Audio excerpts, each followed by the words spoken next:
5 লাখ টাকা চান্দা উঠেছে, এখন 1-2-র মধ্যে টাকা ফেরত দিবি। তার প্রকৃত নাম নজরুল ইসলাম শামীম। অভিনয়ের মাধ্যমে পরিচিতি পেয়েছেন কাবিলা নামে।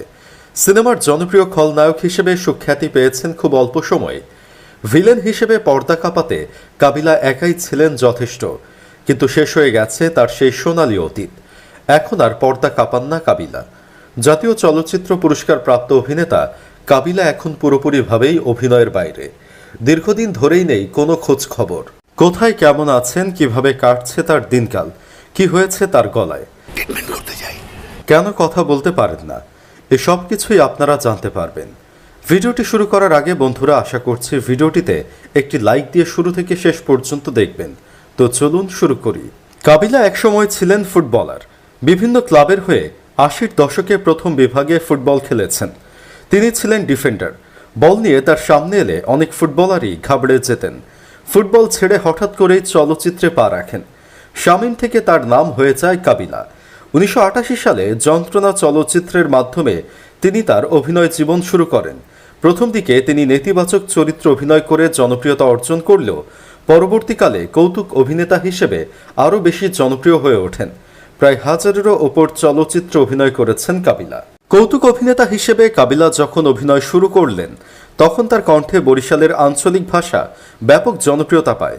পর্দায় তার চালচলন, পোশাক, অভিনয় দেখে দর্শক হাসিতে লুটিয়ে পড়েন। নির্মাতাদের কাছে তিনি হয়ে ওঠেন অনিবার্য এক প্রতিভা। হঠাৎ করেই তার কণ্ঠের পতন। কণ্ঠনালীতে ভয়াবহ অসুখ দেখা দেয়।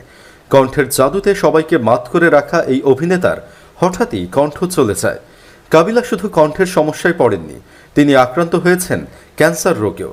তবে মুক্ত হয়েছেন ক্যান্সার রোগ থেকে আপাতত নেই কোনো শঙ্কা। 3 বছর আগে গলায় অস্ত্রোপচার করা হয়েছে।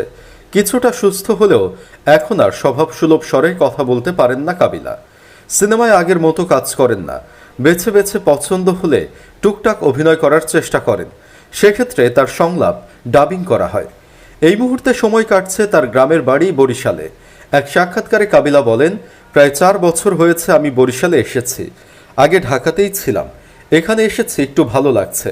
প্রাণ ভরে খোলা হাওয়ায় হাঁটাচলা করা যাচ্ছে, ব্যায়াম করছি, নিজেকে ফিট রাখছি। আসলে গ্রামে আসলে আমার খুবই ভালো লাগে। গ্রামে সময় কাটছে কি করে এ প্রশ্নের জবাবে তিনি বলেন, গ্রামে আমার একটি বাগান বাড়ি আছে। এখানে শুটিং স্পট করার চিন্তা ভাবনা করছি। এই বাগান বাড়ি নিয়েই এখন সময় কাটছে। তাছাড়া 2টো পুকুর আছে যেখানে মাছ চাষ হচ্ছে। এখানে কাবিলা ফুটবল একাডেমি নামে একটি স্পোর্টস ক্লাবও আছে। মাঝে মধ্যে সেখানে গিয়ে ছেলেদের বিভিন্ন টিপস দেই, আড্ডা দেই। এভাবেই সময় কেটে যায়।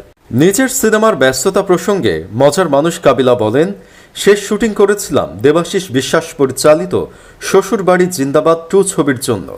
এরপর কিছু নতুন সিনেমার ব্যাপারে কথা হলেও এখন সব বন্ধ। অবস্থা পরিবর্তন হলে কিছু কাজ করব। এই গলা নিয়ে কাজ করতে কষ্ট হয়, তবুও করতে হবে, কারণ এটা তো পেশা। তবে যেটা মনে হচ্ছে, পুরোপুরি সুস্থ হতে সময় লাগবে। এত দীর্ঘ সময় বেকার হয়ে থাকা সমস্যার, কিন্তু এমন অবস্থায় আমার পক্ষে কাজ করা ঝুঁকির। তবুও যদি আমাকে কারো প্রয়োজন হয়, যাদের শিডিউল দেওয়া আছে, স্বাস্থ্যবিধি মেনে কাজ করার চেষ্টা করব। আমি চাইব না আমার জন্য কোনো প্রযোজক ও পরিচালকের ক্ষতি হোক। আপনার চোখে সেরা নায়ক নায়িকা এই মুহূর্তে কে? এমন প্রশ্নে হাসি দিয়ে কাবিলা বলেন, এই মুহূর্তে তো কোনো নায়ক নায়িকাই নেই। সিনেমাই তো চলে না, কাউকে সেরা বলার সুযোগ নেই। তিনি বলেন, তবে হ্যাঁ, আমি সাকিব খানের কথাই বলবো এখন। সে রাজত্ব করছে। তার সঙ্গে অনেক সিনেমাতেই কাজ করেছি। আমার মনে হয় সাকিব খান যেমন ভালো অভিনেতা, তেমনি একজন ভালো মানুষ।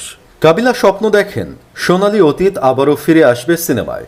হলে হলে ভিড় জমবে দর্শকদের।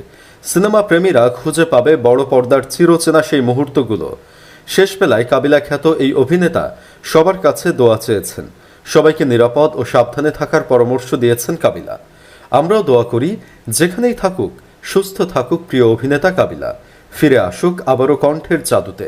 তো বন্ধুরা, কাবিলার অভিনয় আপনাদের কেমন লাগে কমেন্ট করে জানিয়ে দিন। ভিডিও ভালো লাগলে শেয়ার করুন এবং চ্যানেলে নতুন হয়ে থাকলে সাবস্ক্রাইব করে ক্লিক করুন বেল আইকনে। ধন্যবাদ।